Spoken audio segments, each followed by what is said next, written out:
rodillas.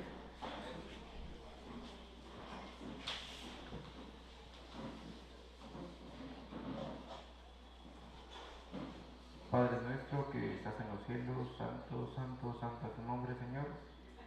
Gracias, Señor, por esta bendición tan grande que nos estás dando. Señor, somos un grupo de hijos tuyos que estamos gozosos de estar adorando tu santo nombre en tu santo día sábado, Señor. Y en estos momentos que se va a presentar tu santa palabra, suplicamos pues que sea tu bendición sobre todos y cada uno de nosotros. Perdónanos, Padre, si te hemos ofendido, y ayúdanos pues a que el mensaje que se vaya a presentar sea tus palabras, Señor, y nosotros somos los instrumentos para alabarte. Todo esto lo suplicamos en el nombre de Cristo Jesús, como murió en la cruz. A él sea la honra y la gloria por los siglos de los siglos. Amén.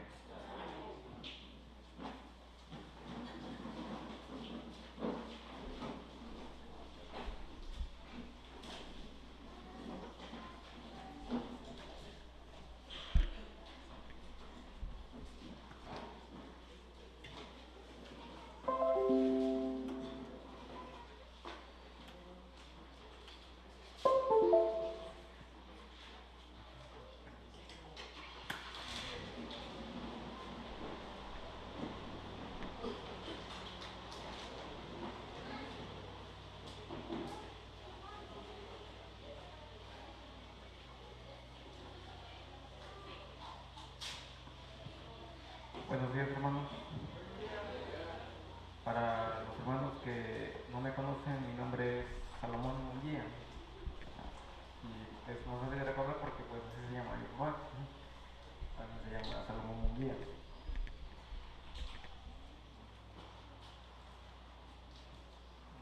Tengo problemas con la parte. Bueno, vamos a presentar el tema de la última iglesia de Apocalipsis capítulo 3. Vamos a pretender tratar de abordar el tema de los sellos. El tiempo es un poco reducido, así que y también es necesario abordar Apocalipsis capítulo 4 y 5 porque son la introducción a los sellos. Quizá por cuestiones de tiempo nos quedemos hasta Apocalipsis 5, ya serán otros 2 capítulos de la Biblia. Vamos a ver que los temas presentados en Apocalipsis 4 y 5 también son muy importantes para nosotros, ya que nos dan a entender cómo se interpreta la profecía de los sellos de acuerdo al santuario. Ahora, ayer estuvimos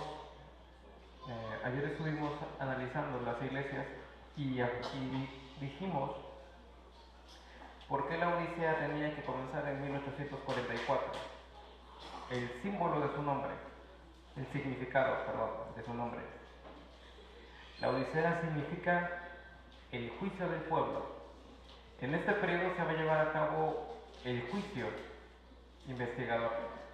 La puerta abierta que había sido presentada a la iglesia de Filadelfia, ahora la iglesia tiene que pasar la hora de la prueba, la iglesia pasa la hora de la prueba y comienza el periodo de la Odisea. No sé si me pueden ayudar un poco con el audio, se escucha un poco como retumbante, si alguien me pueda apoyar con eso. En Apocalipsis capítulo 3, versículo de 14 al 22, dice así: escribe al ángel en la iglesia de la Odisea, he aquí el amén, el testigo fiel y verdadero, el principio de la creación.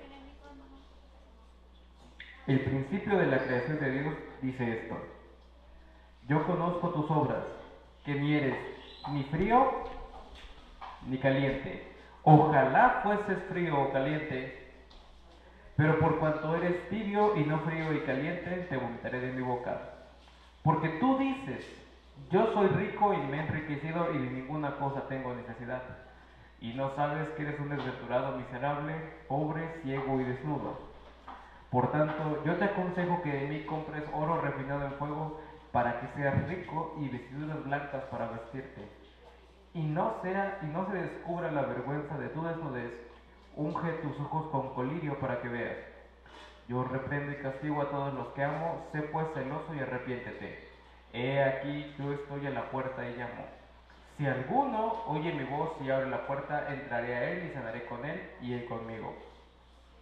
Al que venciere le daré que se siente conmigo en mi trono, así como yo he vencido y me he sentado con mi Padre en su trono. El que tiene oído oiga lo que el Espíritu dice a las iglesias. Vamos a analizar, vamos a hacer un pequeño comparativo con lo que nosotros estuvimos viendo en las iglesias pasadas. Y hacemos una pregunta. Comparado con las iglesias pasadas, ¿qué cosa buena tiene la Odisea? ¿Qué le dice Dios a la iglesia que tiene bien? Si nosotros vemos desde que comienza la iglesia de la Odisea, desde que comienza el texto referente a la iglesia de la Odisea, la iglesia se encuentra mal. No le dice, pero tienes esto, como en otras iglesias. A otras iglesias sí les decía, pero tienes esto, que aborrece la doctrina de los nicolaitas, que a otros les decía que tienes unas pocas personas. Pero en la iglesia de la Odisea no pasa así. El aspecto general de la iglesia es el que se presenta aquí. Y a pesar de que leyendo el texto nosotros nos encontramos con un aspecto importante. ¿La iglesia de la Odisea está mal en cuestiones doctrinales? No, porque nosotros vimos lo que la iglesia de la Odisea había heredado de la iglesia de Filadelfia. El movimiento adventista logra pasar a la iglesia de la Odisea un mensaje como el que ayer habíamos analizado, un mensaje bíblico, un mensaje profético, y le había pasado también la ley de Dios. ¿La iglesia de la Odisea cuenta con esos elementos? Sí, claro que los cuenta. ¿Cuál es el problema de la iglesia de la Odisea? Su actitud. Analicemos que no se critica a la iglesia de tener una doctrina o de haber cambiado la doctrina. Lo que se critica en la iglesia de la Odisea es la actitud de la iglesia. El carácter que tiene la iglesia. ¿Cómo es la forma de pensar de la iglesia de la Odisea? Es lo que se critica aquí. Y vamos a analizar ahorita estos versículos. Vamos a poner los puntos a interpretar.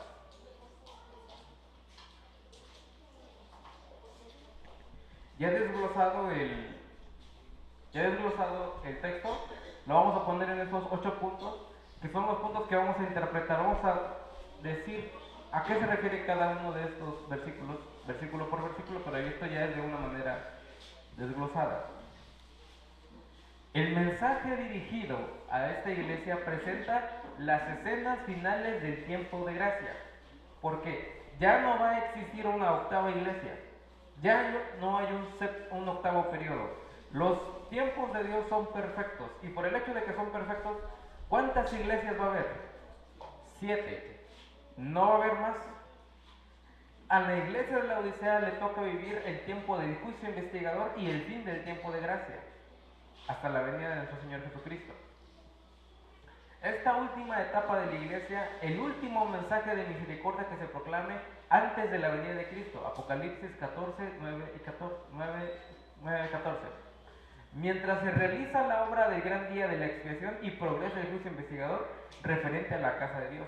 Vemos que entonces a lo que le toca a la iglesia de Filadelfia son el final del conflicto. Le toca a la iglesia de la Odisea, le va a tocar presenciar las escenas finales, la conclusión, y le van a tocar ver todos esos eventos a la iglesia de la Odisea. Versículo 14. Escribe el ángel en la iglesia de la Odisea: he aquí el amén, el testigo fiel y verdadero, el principio de la creación de Dios, dice esto. ¿Qué significa he aquí el amén? Cuando nosotros terminamos una oración, nosotros decimos amén. Amén significa el así sea, ¿verdad? Nosotros le decimos al Señor cuando suplicamos en una oración: Señor, así sea tu voluntad. Cuando el Señor se presenta a la iglesia de la Odisea, dice: he aquí el así sea, el así es. El mensaje que le está presentando a la iglesia, le dice: he aquí el testigo fiel y verdadero. Cuando se presenta un juicio, normalmente se llama un testigo. Aquí en la tierra se hacen los juicios y muchas veces se presentan testigos fraudulentos. Pero nosotros sabemos que el testigo fiel y verdadero, y el único que es fiel y verdadero, ¿es quién? Es Cristo. Y Él dice, todo el mensaje que yo te voy a decir, las características que tiene la iglesia de la Odisea, son fieles y verdaderas porque yo soy el testigo. No hay mentira en lo que se está diciendo en la iglesia de la Odisea. Esa es la condición de la iglesia. Porque muchas veces se ha dicho de que la iglesia no es así. Pero lo que Cristo nos está diciendo es que Él se va a presentar ante el jurado y Él va a ser nuestro testigo que va a declarar la verdad de lo que está pasando dentro de la iglesia. Él es el testigo fiel y verdadero. El principio de la creación, ahorita vamos a analizar un poco más acerca de lo del principio de la creación. Y Él dice, he aquí, el amén, Él así es, porque Él es el testigo fiel y verdadero. Verdadero, además, el principio de la creación de Dios. Basados en este lenguaje, algunos han intentado sostener el error de que Cristo es un ser creado, cuya existencia es anterior a la de cualquier otro ser o cosa creada. Es decir, que sigue en orden al Dios eterno y que existe de por sí. Pero el lenguaje no implica que fuera creado, porque las palabras el principio de la creación de Dios puede significar que, hablando estrictamente, Él inició la obra de la creación. Sin Él, nada de lo que es fue hecho. Pero otros parece con más propiedad interpretar la palabra arche, que significa agente o causa eficiente. Es una de las definiciones de la palabra y se entiende que Cristo es el agente por el medio del cual Dios creó todas las cosas.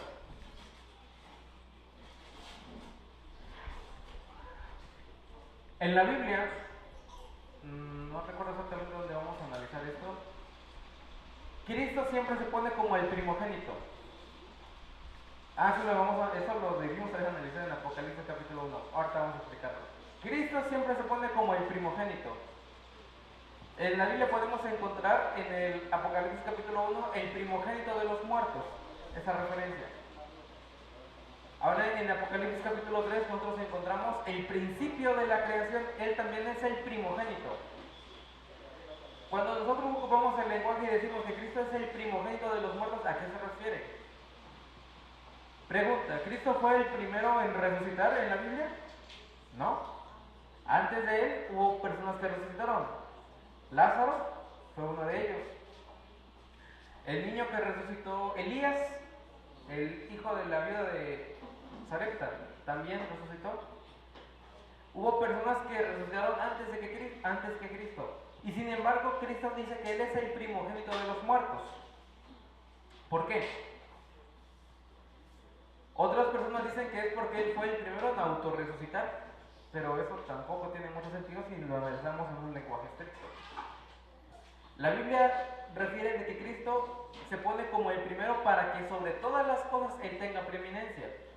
Él es el primogénito de sus hermanos, el primogénito de los muertos, porque Él tiene control sobre todo. Él controla la muerte, porque la muerte no logró sujetarlo. Y de la misma forma hace un lenguaje similar en Apocalipsis capítulo 3, el primogénito, el principio de la creación, no es porque sea el primer ser creado, sino que por medio de Él, todas las cosas fueron creadas, para que sobre todo Él tenga preeminencia. Es un lenguaje que ocupa la Biblia acerca de Cristo. Ya de ahí en adelante solamente tenemos la causa de la queja de la iglesia. La causa de la queja principal es: yo conozco tus obras, que ni eres ni frío ni caliente. Ojalá fueses frío o caliente. Para hacer este estudio necesitamos analizar los tres estados de la espiritualidad. ¿Cuántas veces hemos escuchado esto? ¿Cuál es el estado frío, el estado tibio y el estado caliente? Vamos a hacer un estudio minucioso acerca de esos tres estados, analizando primero el estado caliente. ¿Qué se refiere el estado caliente? Si nosotros queremos buscar ejemplos de estado caliente, podemos encontrar muchos ejemplos en la Biblia. Podemos decir que el estado caliente es una persona que estudia la palabra de Dios, una persona que es fervorosa en el estudio, una persona que dedica su tiempo, como ejemplo el caso de Elías. ¿Podemos decir que Elías fue una persona caliente? ¿cuál era la forma de actuar de Elías? ¿Cuál era el carácter de Elías? ¿Cómo eran las predicaciones de Elías? Eran unas predicaciones fuertes y directas. Elías no tenía miedo de decirle al pueblo la verdad. No tenía miedo de presentarse delante del rey a pesar de que su vida estuviera en riesgo. Podemos encontrar el mismo ejemplo de estado caliente en la iglesia de Esmirna, ¿verdad? Porque Cristo describe que la iglesia de Esmirna logra alcanzar la perfección. Entonces, si la iglesia de Esmirna logra alcanzar la perfección, la iglesia se encontraba caliente, ¿verdad? Otro ejemplo que también podemos encontrar es el ejemplo de Juan el Bautista. ¿Cómo era el mensaje de Juan? Era conciso y le decía: clama voz en cuello y dile a mi pueblo su pecado. Él decía la verdad conforme Cristo se le iba revelando, conforme Dios se le iba revelando. El estado es un estado de celo intenso, cuando todos los afectos elevados a la mayor tensión se encauzan ¿hacia quién? Hacia Dios. Y su causa se manifiesta en las obras correspondientes. Todas las obras que se desprenden de un estado caliente van dirigidas hacia honrar a Dios. Todo lo que se hace, una persona caliente quiere encauzar sus recursos a la obra de Dios, su voluntad, su carácter, su vida a la obra de Dios. Ese es el estado caliente. Yo espero que muchos de aquí de nosotros nos encontremos calientes, porque es el estado recomendable. Es el estado que la Biblia describe en Esmirna.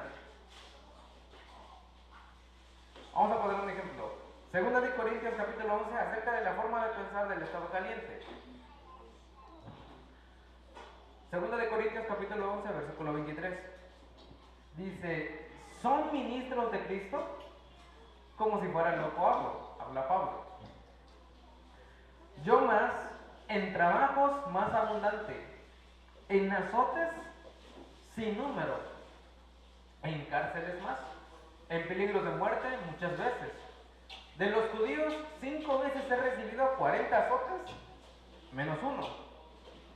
3 veces he sido azotado con varas, una vez apedreado, 3 veces he padecido naufragio, una noche y un día he estado como náufrago en alta mar. En caminos, muchas veces, en peligro de ríos, en peligro de ladrones, en peligro de los de mi nación, en peligro de los gentiles, en peligros en la ciudad, peligros en el desierto, peligros en el mar, peligros entre falsos hermanos, en trabajos y fatiga, en muchos desvelos, en hambre y sed, en muchos ayunos, en frío y en desnudez, y además de otra cosa, lo que sobre mí se agolpa cada día. ¿Cuál era la preocupación de Pablo? ¿La preocupación de Pablo era lo que él estaba padeciendo? No. En el versículo 28 dice: ¿cuál era la preocupación de él? La preocupación de todas las iglesias. Dice Pablo: a mí no me preocupa el peligro de ladrones, de los hermanos de los judíos, del desierto, del hambre, de la desnudez, del trabajo. Eso no es preocupación. La preocupación que sobre mí se aflige es la iglesia. Dicen: yo no me preocupo por mí, yo me preocupo por la iglesia. Esa es la forma de pensar de una persona en estado caliente. Que la preocupación que de nosotros sea, nuestro sentir sea: ¿cómo puedo ayudar a que la obra sea más grande? ¿Cómo puedo ayudar? ¿En qué forma le puedo servir a Cristo para hacer esta obra más grande? Venga lo que se venga, vengan los problemas, las aflicciones, todo lo que se pueda venir, eso no es un problema. El problema real es: ¿cómo puedo ayudar a Cristo en esta obra? ¿Cómo puedo trabajar? Y ese es el estado caliente. Ese es el estado que nosotros debemos alcanzar, que nosotros debemos de tener. Y pregunta del versículo 29: ¿quién enferma y yo no enfermo? ¿Pablo no se enfermaba? Sí se enfermaba. ¿A quién le hace tropezar y yo no me indigno? Si es necesario gloriarse, me gloriaré en lo que es de mi debilidad. El Dios Padre de nuestro Señor Jesucristo, quien es bendito por los siglos, sabe que no miento. En Damasco, el gobernador de la provincia de Aretas guardaba la ciudad de los damascenos para prenderme. Y fui descolgado en un muro por un canasto por la ventana y escapé de sus manos. Estado tibio. ¿Cuál es el estado tibio? Dice así: ser tibio es carecer de celo.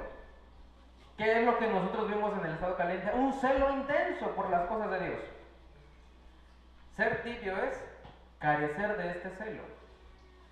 Estar en una condición en la que falta fervor en el corazón, en la que no hay abnegación, no se lleva cruz alguna, no se testifica resueltamente por Cristo y ninguna agresión valiente mantiene brillante la armadura. Lo peor de todo es que implica una completa satisfacción con esta condición. A ver, espérenme tantito.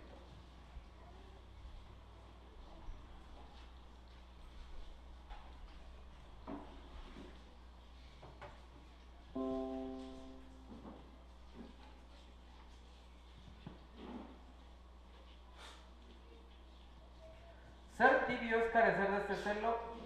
Ah, ok, eso ya lo vimos, ¿verdad?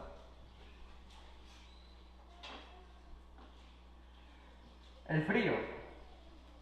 Ese es un estado que es un poco controversial. Ahorita vamos a regresar un poco al tibio, porque tenemos que analizar el estado tibio porque la iglesia se encuentra en ese estado. Pero antes de eso tenemos que analizar el caliente y el frío para que podamos llegar al tibio, de una forma en que lo entendamos de una forma más amplia. Vamos a hacer algunas preguntas respecto al frío, porque sí me he encontrado con varias posturas respecto a este estado. Pregunta: ¿denota un estado de corrupción, impiedad y pecado como el que caracteriza al mundo de los incrédulos? O sea, ¿el estado frío es un estado de pecado? ¿Cuántas veces hemos escuchado en los temas que se dice: el estado caliente es el estado de celo intenso y el estado frío es el estado del pecador? Y me parece que va acompañado de la siguiente frase: o tienes que ser o bien cristiano o bien pecador. Decídete, ¿sí o no? O eres mío o no eres mío. Así muchas veces se presenta el tema de la iglesia de la Odisea. Ahora, entonces se hace la pregunta: ¿entonces el estado frío es el estado del pecador en abierta rebelión a Dios?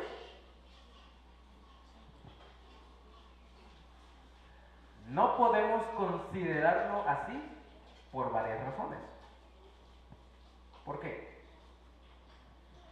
Nos repugnaría presentarnos a Cristo como deseando, cualesquiera que fuesen las circunstancias en ciertas personas se hallasen en tales condiciones, porque dice: ojalá fueses frío o caliente. Ningún estado puede ofender más a Cristo que el del pecador en abierta rebelión, con el corazón lleno de todo mal.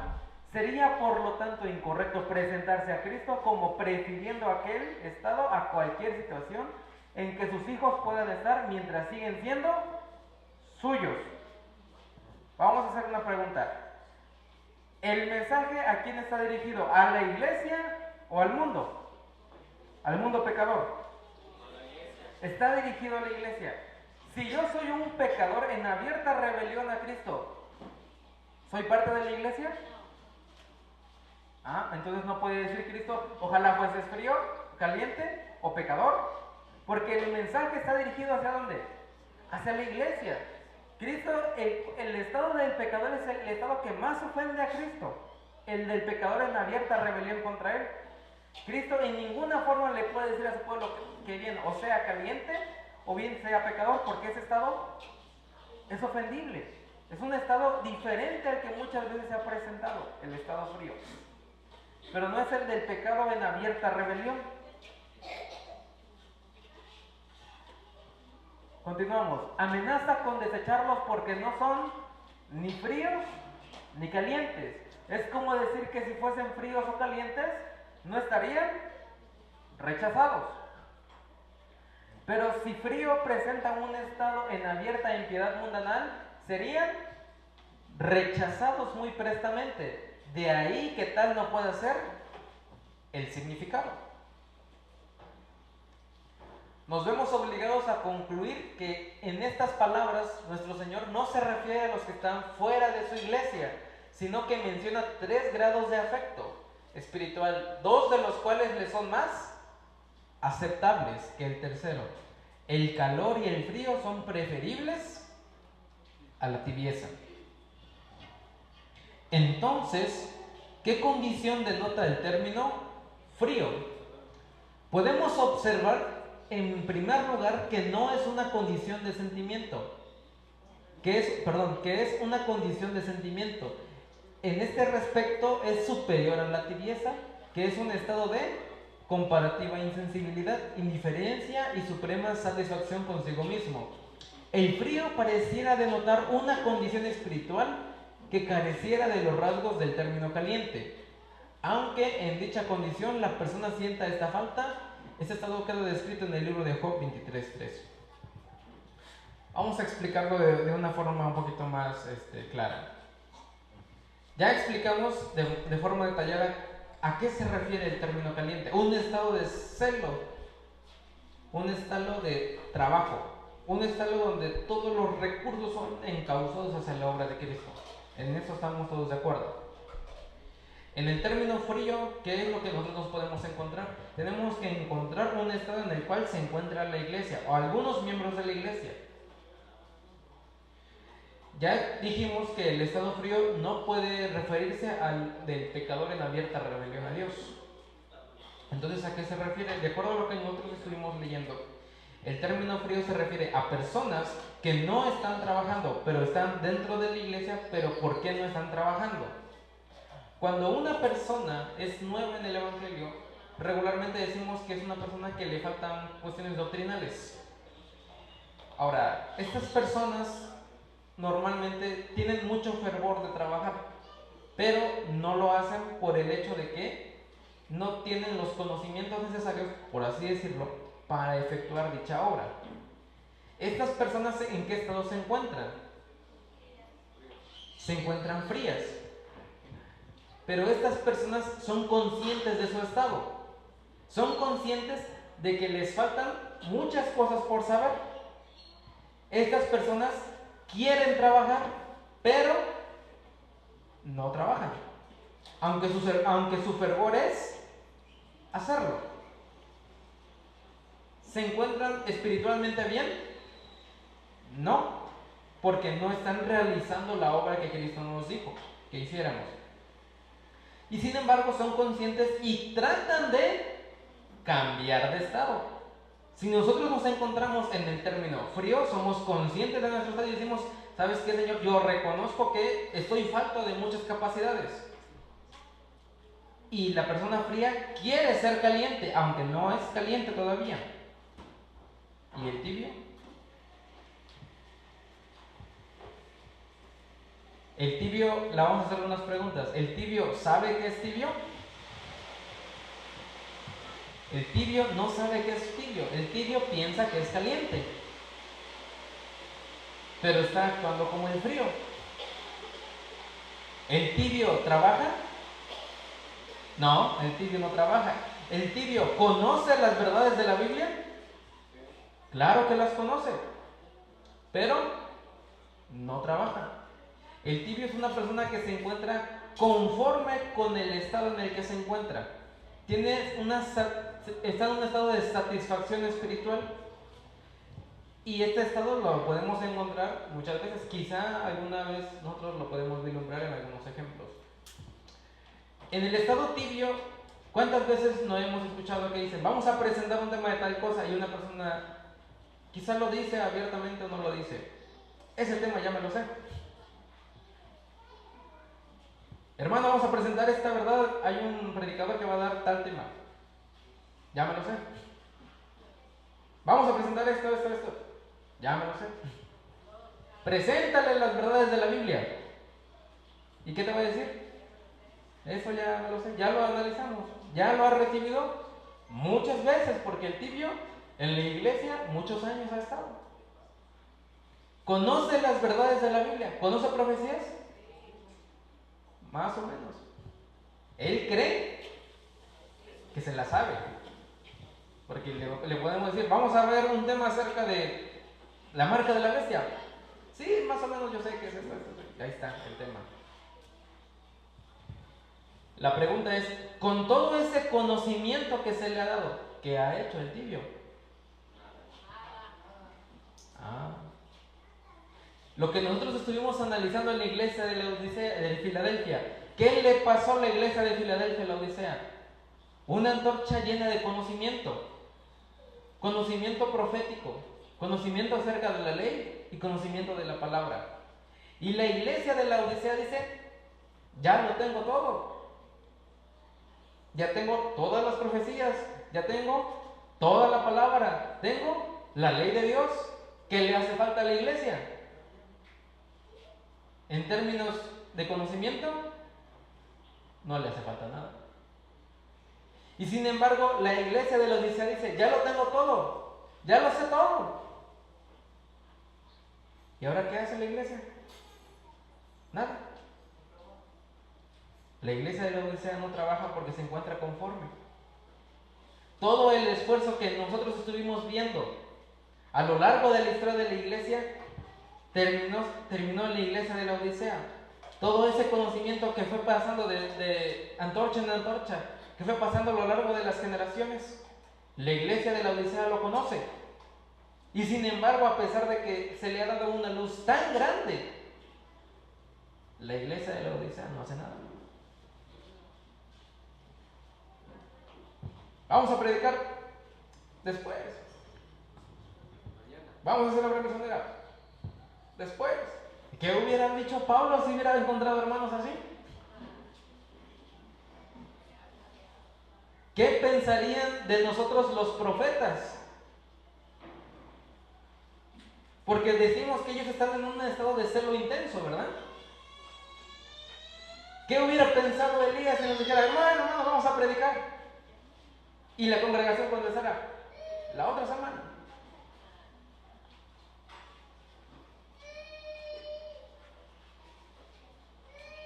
Es un asunto para reflexionar.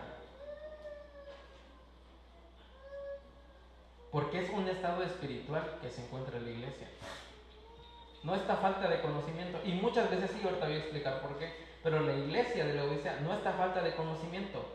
La iglesia de la Odisea está falta de fervor. En un sentido se encuentra falta de conocimiento. Y ahorita lo vamos a explicar en términos bíblicos. ¿Por qué la iglesia se encuentra falta de conocimiento? No es porque el conocimiento heredado de la iglesia de Filadelfia no sea suficiente, sino que la iglesia de la Odisea tiene este conocimiento y dice muchas profecías.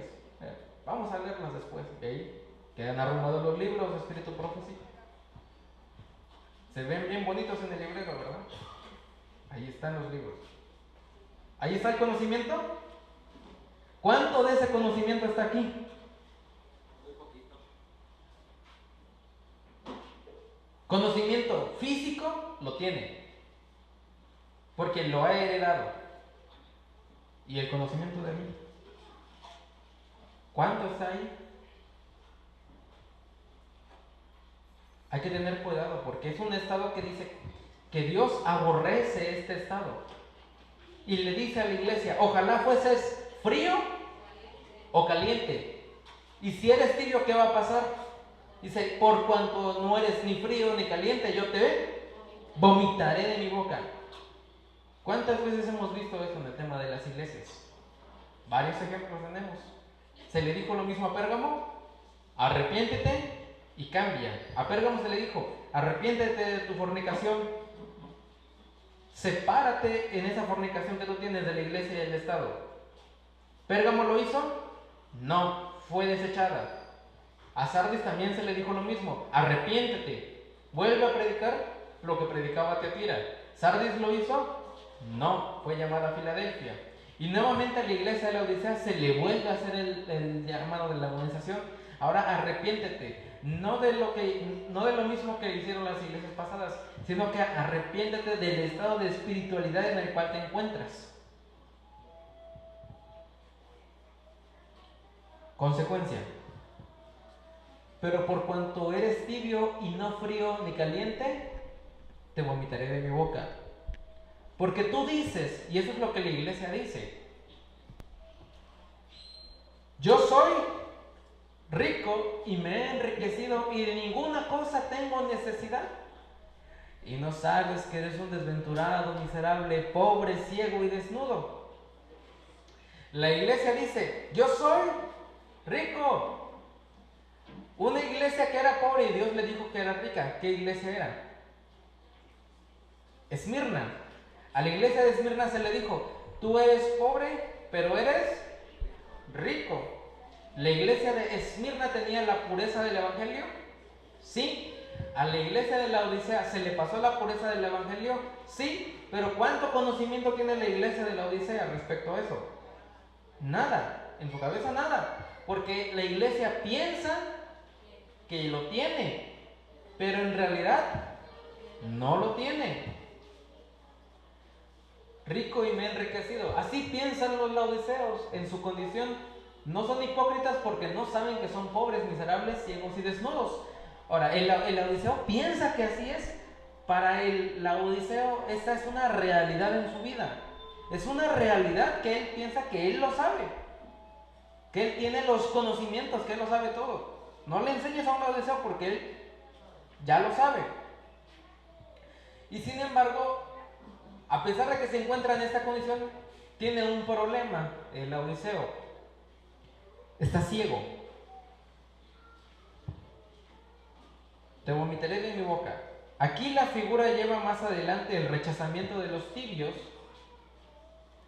que queda expresado por las náuseas que ocasiona el agua tibia. Esto significa un rechazamiento final, una completa separación de su iglesia, pero ahora va a ser de sus miembros. Porque tiene que haber una iglesia al final. Cuando Cristo venga por segunda vez, tiene que haber una iglesia. Tiene que haber un pueblo que lo esté esperando. En el contexto de la iglesia de la Odisea, la iglesia en general se encuentra en un estado tibio. Y sin embargo, quien va a ser rechazado van a ser los miembros que permanezcan en el estado tibio.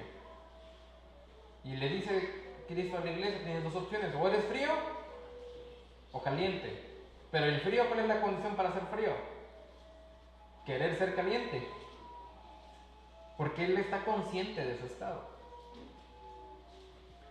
Cuando tú sales a la calle y afuera hace mucho frío y tú tienes frío, ¿qué dices? ¿Me quiero poner un qué? Me quiero poner un suéter, me quiero poner caliente, ¿verdad? Y cuando está el clima tranquilo, ¿te quieres poner el suéter? No, ¿verdad? Algo similar pasa en la condición de la iglesia. El frío dice, yo tengo la necesidad de ponerme caliente. Y el tibio dice, está todo tranquilo aquí, no hay problema. Mientras el caliente está trabajando fervorosamente. Vamos a ver los consejos. En los consejos le dice, yo te aconsejo que de mí, por tanto, yo te aconsejo que de mí compres oro refinado en fuego y que seas rico, y vestiduras blancas para vestirte, y que no se descubra la vergüenza de tu desnudez. Unge tus ojos con colirio para que veas. Yo reprendo y castigo a todos los que amo, sé pues celoso y arrepiéntete. ¿Cuántos de nosotros hoy queremos saber cómo podemos comprar estas cosas? Porque Cristo nos da un consejo, que nos dice, yo te aconsejo que de mí compres oro refinado en fuego, vestiduras blancas para vestirte y que unjamos nuestros ojos con colirio para que podamos ver. ¿Cuántos de nosotros queremos aprender cómo podemos comprar esos artículos? Estas cosas. Libro de Isaías, capítulo 5, 55:1. Aquí vamos a ver cómo lo podemos comprar y después vamos a ver qué es lo que necesitamos comprar. Dice, yo te aconsejo que de mí compres. Isaías 55:1 dice, a todos los sedientos, venid a las aguas, y los que no tienen dinero, venid, comprad y comed.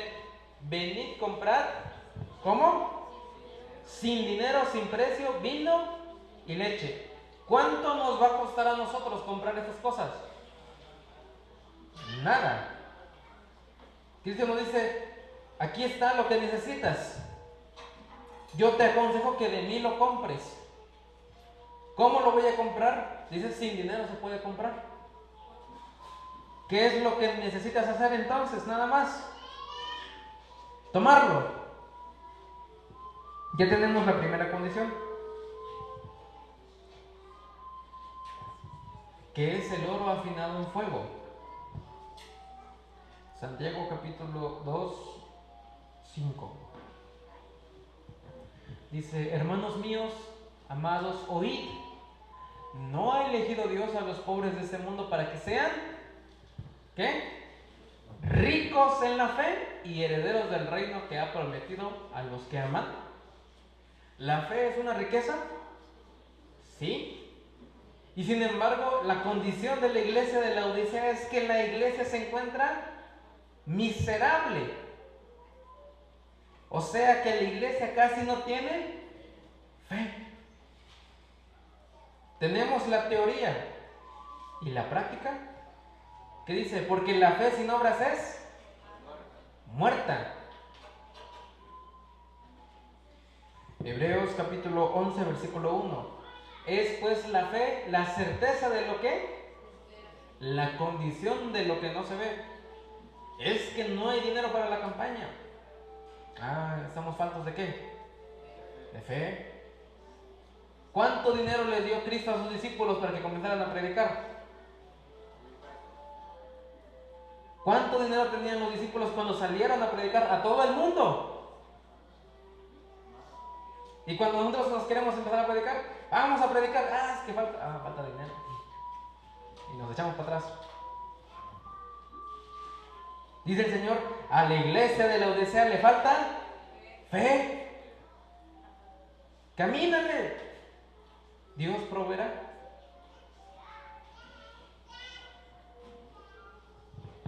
Primera de Pedro 1:4. Para una buena herencia incorruptible, incontaminada e insaciable, reservada en los cielos para vosotros. Lo vimos nosotros también en la iglesia de Esmirna. ¿Qué decía en el mensaje de la iglesia de Esmirna? No os hagáis tesoros en la tierra, haced vuestro tesoro en el cielo. Hay una riqueza para nosotros también reservada, pero nosotros también tenemos que trabajar para conseguirla. Está también en la forma de pensar de la iglesia de la Odisea esto. Romanos 4, 13, 14. Porque no por la ley, esto es muy interesante, dice, porque no por la ley fue dada a Abraham o a su descendencia la promesa de que sería heredero del mundo, sino por la justicia de la fe. Porque si los que son de la ley son herederos, vana resulta la fe y anulada la promesa. ¿Qué es lo que quiere decir? Muchas veces en la forma de pensar es que yo guardo los mandamientos, entonces si guardo los mandamientos ya soy heredero de la promesa. ¿Eso es cierto?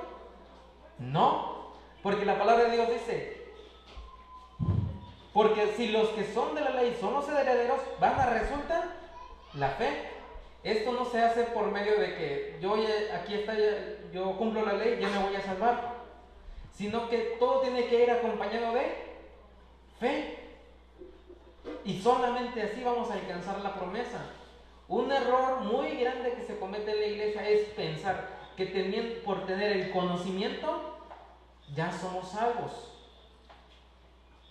Y queremos conocer más información, queremos saber todo de todo, ¿verdad? ¿Ok? ¿Y qué haces con esa información que aprendiste? ¿Dónde está esa fe? ¿Cómo lo vas a llevar a cabo? ¿Cómo vamos a poner en práctica lo que hemos aprendido? Esa ya es cuestión de fe. Entonces, cuando Cristo le dice a la iglesia de la Odisea, yo te aconsejo que de mí compres oro, ¿qué es lo que le falta a la iglesia? Fe. La iglesia tiene que pedirle hoy a Cristo que le dé fe. Vestiduras blancas. ¿Cómo podemos comprar esas vestiduras blancas?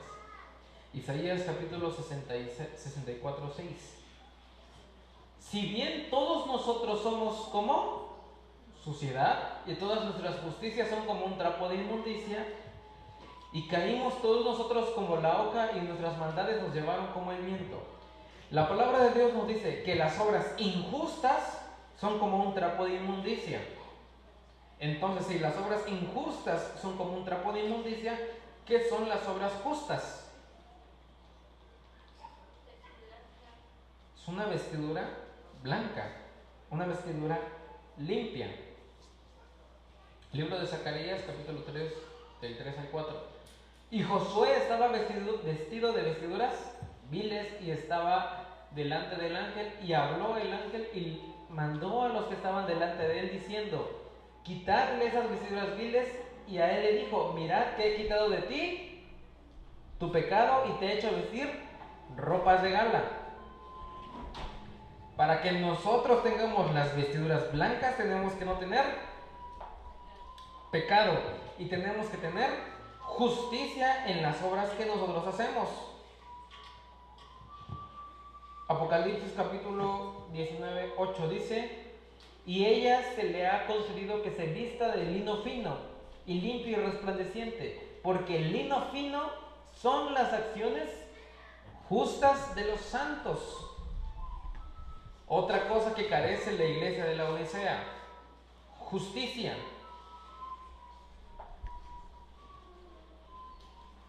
La iglesia de la Odisea le faltan obras justas. También lo estudiamos. ¿Cuáles son las obras justas? Cuando decía, me parece que es el libro de Santiago, ¿qué significa ser un cristiano? Dice, ¿ayudar a quién? Al pobre, a la viuda, al huérfano, al enfermo. ¿Son obras justas? Sí. Pero la iglesia de la Odisea carece de estas obras. Y lo tenemos todo en teoría. Todo ahí está. Conocemos lo que dice la palabra de Dios. Y sin embargo, Dios nos aconseja: ya tienes el conocimiento, ¿ahora qué? Ejecútalo.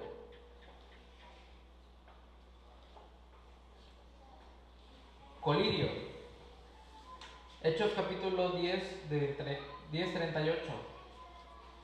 ¿Cómo Dios ungió? El colirio se utiliza para ungir los ojos, para quitar la ceguera. Vamos a buscar cómo Dios unge a los hombres. Dice, cómo Dios ungió con el Espíritu Santo y con poder a Jesús de Nazaret, y como éste anduvo haciendo bienes y sanando a todos los oprimidos y por el diablo, porque Dios estaba con él. Primera de Juan capítulo 22, del 20 al 27. Pero vosotros tenéis que la unción del Santo y conoceréis todas las cosas, pero la unción que vosotros recibisteis de él permanece en vosotros, y no tenéis necesidad de que nadie os enseñe. Así como la unción misma os enseña todas las cosas y es verdadera y no es mentira, según ella os ha enseñado, permaneced en él. ¿Quién es el que te dice en qué condición te encuentras? ¿Quién es el que hace que nosotros nos demos cuenta cómo nos encontramos? Es el Espíritu Santo. Por eso la iglesia se encuentra ciega, porque la iglesia no tiene al Espíritu Santo. Y como el Espíritu Santo no le ha revelado la condición en la que se encuentra, porque la iglesia no lo pide, se encuentra en un estado de ceguera espiritual. Todo lo tenemos, todo lo conocemos. ¿Qué me vas a enseñar? Y la iglesia dice, yo soy rico, yo tengo toda la fe, y yo me he enriquecido, porque tengo todo el conocimiento de todas las iglesias anteriores, y de ninguna cosa tengo necesidad. Ese es un estado de soberbia, ¿verdad? Esas palabras son palabras soberbias. ¿Y el Espíritu Santo dónde está? ¿Quién es el que ha hecho posible que llegue el mensaje hasta nosotros? Y muchas veces la iglesia se atribuye a sí misma los logros que ha conseguido. ¿Y el Espíritu Santo? Se deja a un lado. Y se encuentra en este estado de ceguera. Es terrible, hermanos, el estado en el cual se encuentra la iglesia de la Odisea. Falta la necesidad de fervor que tiene el estado caliente. Y tiene las acciones del frío, que el frío no hace nada.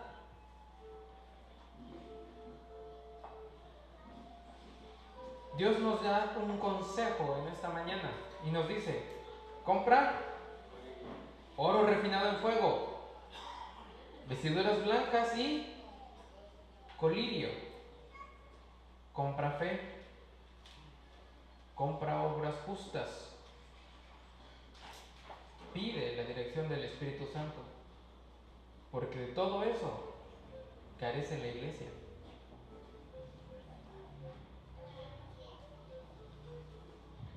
La deducción que se hace, por lo tanto, es que se conforman con tener una doctrina correcta, quedan satisfechos con una forma correcta de religión, sin la eficacia de ella.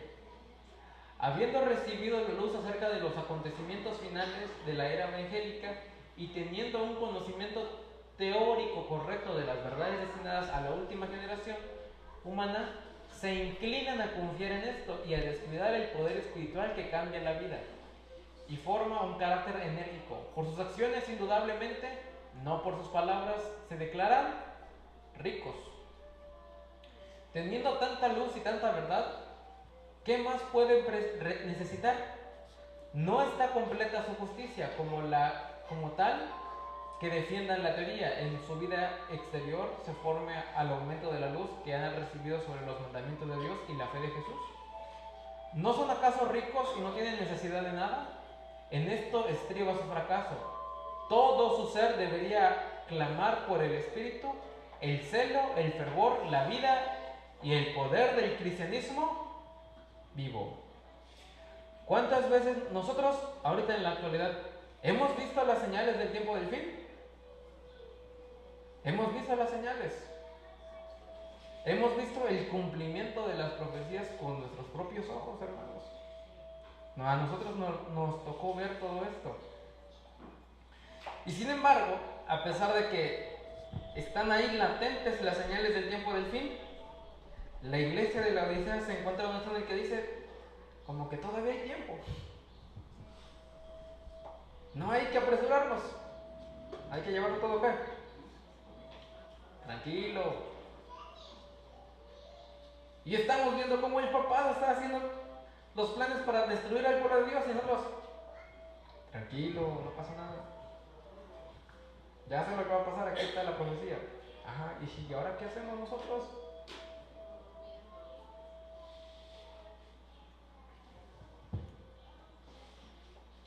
Yo reprendo y castigo a todos los que amo. Sé pues celoso y arrepiéntete. Y nuevamente nos llama al arrepentimiento.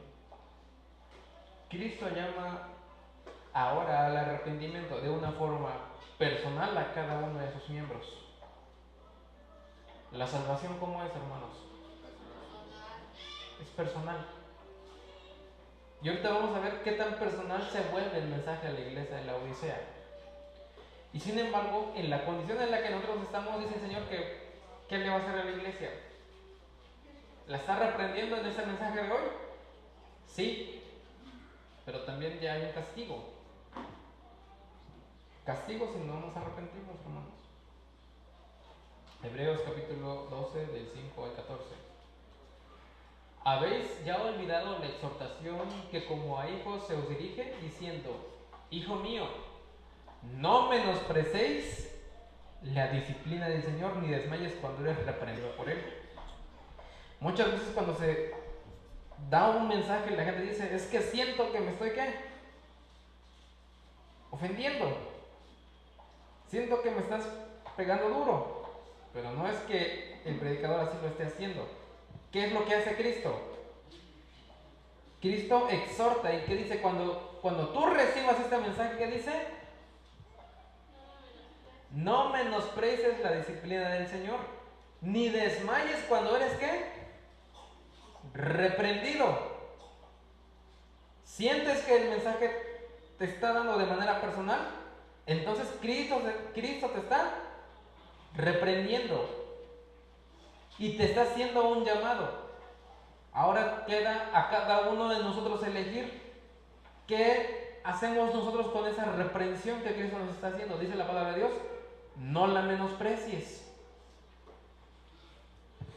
Porque el Señor al que ama, disciplina y azota a todo el que recibe por hijo. Si soportáis la disciplina, Dios os trata como a hijos. Porque ¿qué hijo es aquel a quien el Padre no disciplina? Pero si se os deja sin disciplina, en la cual todos han sabido participantes, entonces sois bastardos y no hijos. Por otra parte, tuvimos a nuestros padres terrenales que nos disciplinaban y nos venerábamos, que la palabra correcta es respetábamos, porque no obedeceremos mucho mejor al Padre de los Espíritus y viviremos.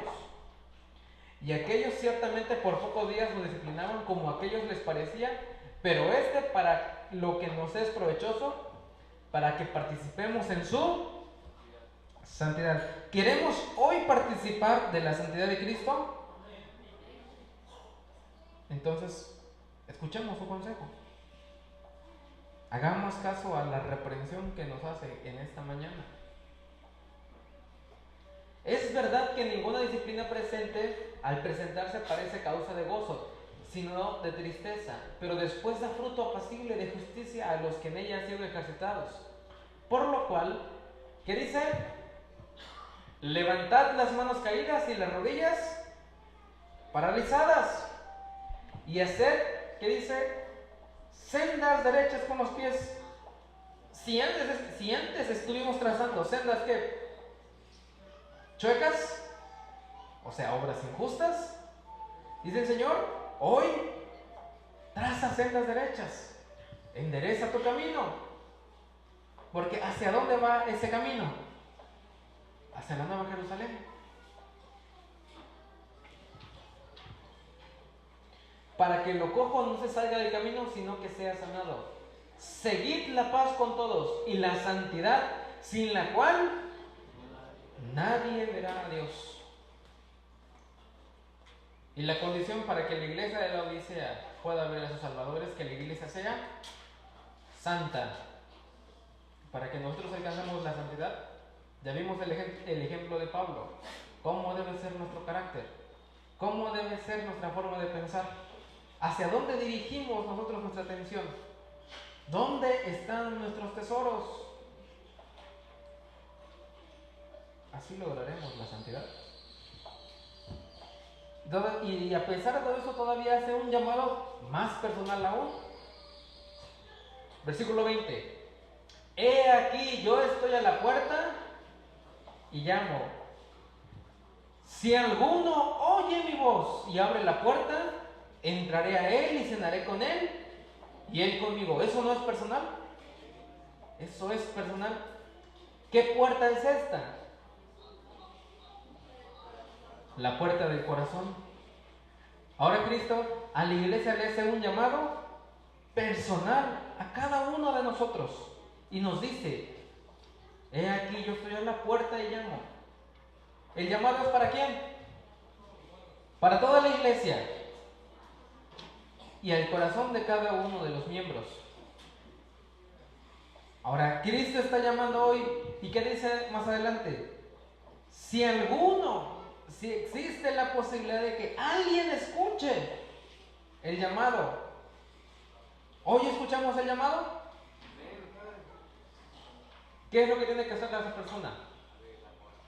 Y abre la puerta. ¿Qué va a hacer Cristo con nosotros? Entraré a Él y cenaré con Él y Él conmigo. ¿Cuántos quieren cenar hoy con Cristo? ¿Cuántos dicen, yo hermano? Entonces, ¿qué es lo que tienes que hacer, hermano? Abre esa puerta. Deja entrar a Cristo hoy en el corazón. Invítalo a tu casa hoy y dile, Señor, quiero enderezar mi camino a partir de hoy. Ese es el llamado a la iglesia de la Odisea.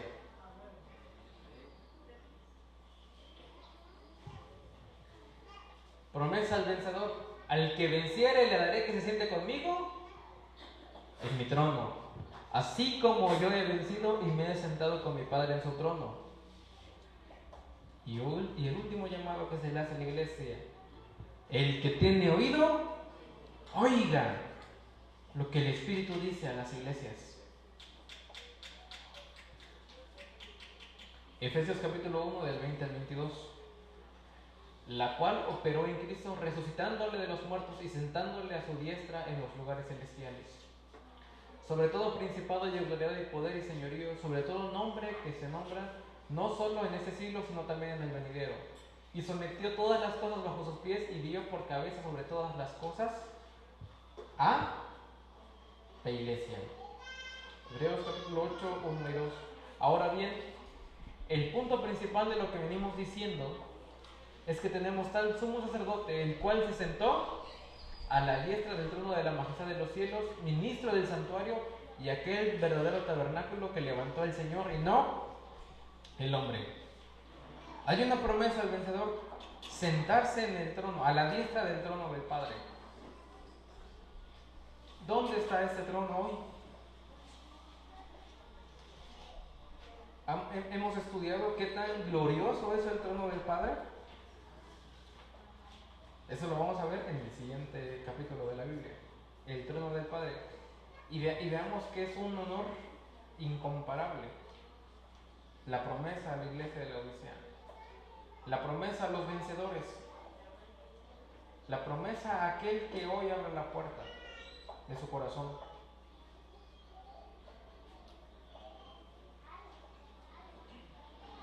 En el libro de Zacarías capítulo 6, versículos 12 y 13, existe una profecía.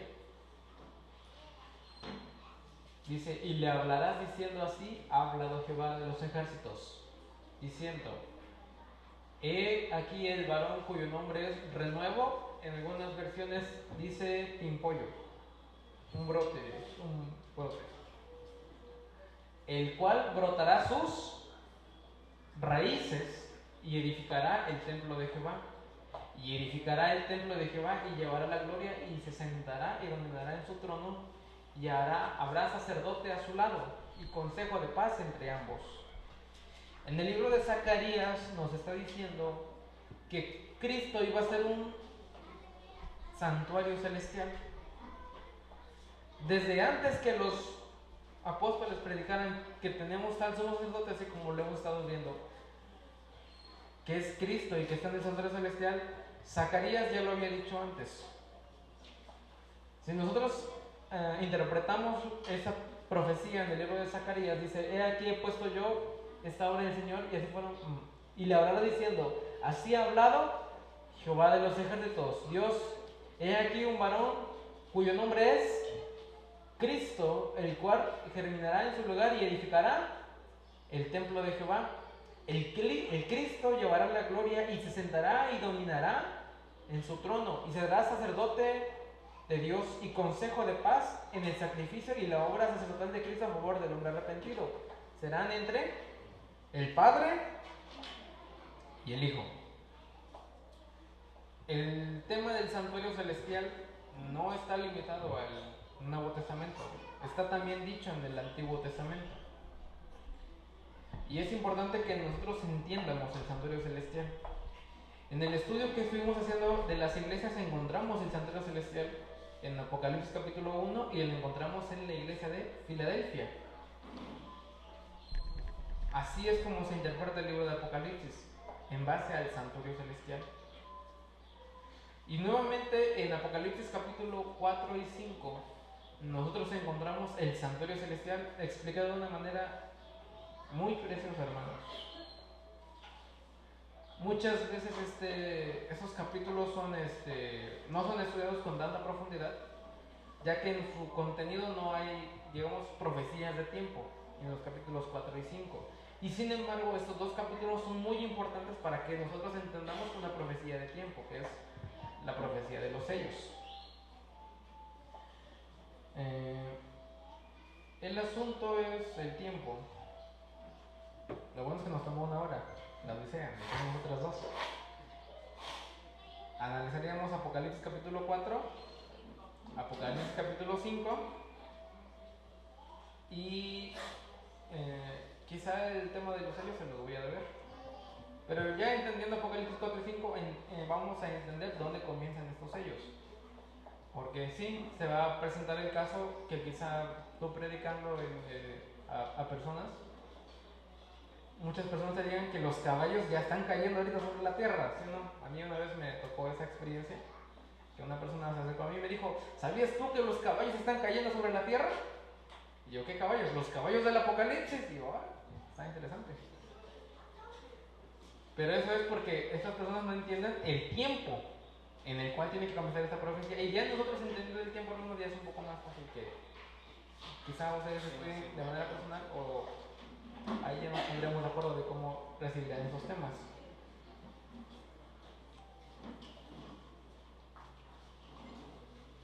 Apocalipsis capítulo 20, versículo 4. Y vi tronos y se sentaron sobre ellos los que recibieron facultad de juzgar.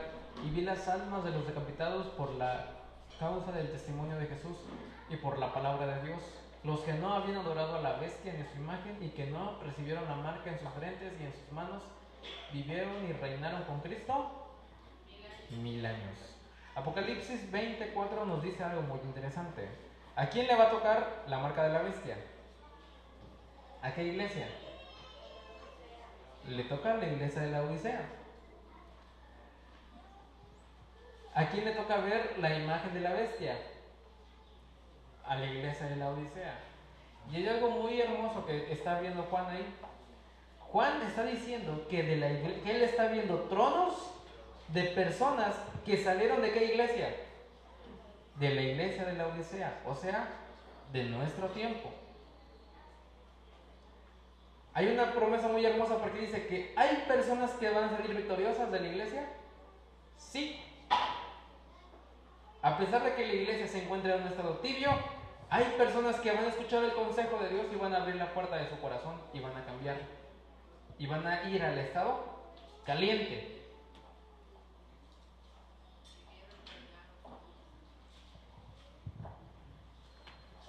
Qué hermoso sería que Juan nos hubiera visto nosotros ahí, hermanos. Porque él dice que él efectivamente ve que personas logran la victoria sobre la bestia y sobre su imagen y sobre su marca. Daniel capítulo 7 dice: después reinarán, recibirán el reino los santos del Altísimo y poseerán el reino hasta el siglo eternamente. ¿Y cuánto tiempo? Para siempre, hermanos. En las labores del mundo, la gloria que ofrece el mundo, ¿cómo es? Pasajera, es perenne. Sin embargo, Cristo nos dice: si alcanzas la victoria, si haces el llamado, si trabajas como lo hicieron muchos profetas en el pasado, ¿cómo es tu victoria? ¿Cómo es la recompensa? Es eterna. Decíamos que ahí teníamos los puntos a interpretar. He aquí el amén y el testigo fiel y verdadero. El principio de la creación de Dios dice esto. Jesucristo da testimonio por él mismo a la reprensión que va a hacer a la Odisea. Jesucristo le dice a la iglesia: yo soy un testigo fiel de que todo lo que te voy a decir a continuación es verdad. Ya estudiamos el mensaje de la iglesia de la Odisea. ¿El mensaje es verdadero? ¿Así se encuentra la iglesia? ¿Sí? Y esto fue dicho hace 2000 años. Y el mensaje es fiel y verdadero. Número 2. Yo conozco tus obras de que ni eres ni frío ni caliente. En la iglesia es una iglesia que no tiene celo por las cosas de Dios, pero a su vez no es una iglesia que tenga una doctrina original incorrecta. Versículo 3, perdón, parte 3. Es una iglesia soberbia que cree saberlo todo. tenerlo todo y no tener necesidad de estudiar ni trabajar vivamente por Dios.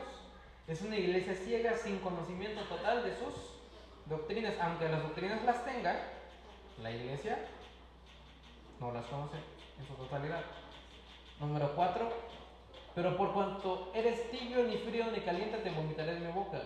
Si la iglesia no cambia su forma de ser, será desechada como pueblo de Dios, de la misma forma en que pasó con Pérgamo y Sardis.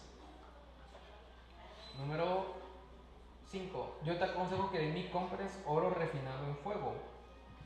Cristo invita a la iglesia a reforzar su fe, ya que está escasa de ella. Número 6. Una iglesia que no tiene obras justas y tiene pecado. Número 7. Una iglesia falta del Espíritu Santo, sin el cual se encuentra ciega. Número 8. Cristo amonesta a la iglesia y está presto ¿a qué? A castigarla. Y último, número 9. El Señor se encuentra fuera de su iglesia. Afuera de los corazones se encuentra. Y sin embargo, la invita ¿a qué? A abrirle la puerta. Entonces, con este estudio nosotros ya terminaríamos Apocalipsis capítulo 3. Ya nuestra línea de tiempo quedaría así. ¿Cuándo va a venir Cristo? Esa fecha sí, no la conocemos. Lo que sabemos es que la Odisea le va a tocar este periodo de tiempo. En los siguientes estudios, que vendrían siendo los sellos, y ya sería posterior el tema de las trompetas, vamos a apoyarnos de esta línea de tiempo que hemos ido construyendo en el tema de las 7 iglesias. Pero eso ya va a ser más adelante. Digo que cuando me dijeron iglesias y sellos, digo es que son 7 capítulos de la Biblia, está un poco grande. Lo importante es que hasta ahorita nosotros hayamos entendido el mensaje y podamos leer Apocalipsis capítulo 2 y Apocalipsis capítulo 3 y ya saber a qué se refiere cada uno de los versículos que estuvimos analizando ayer y hoy.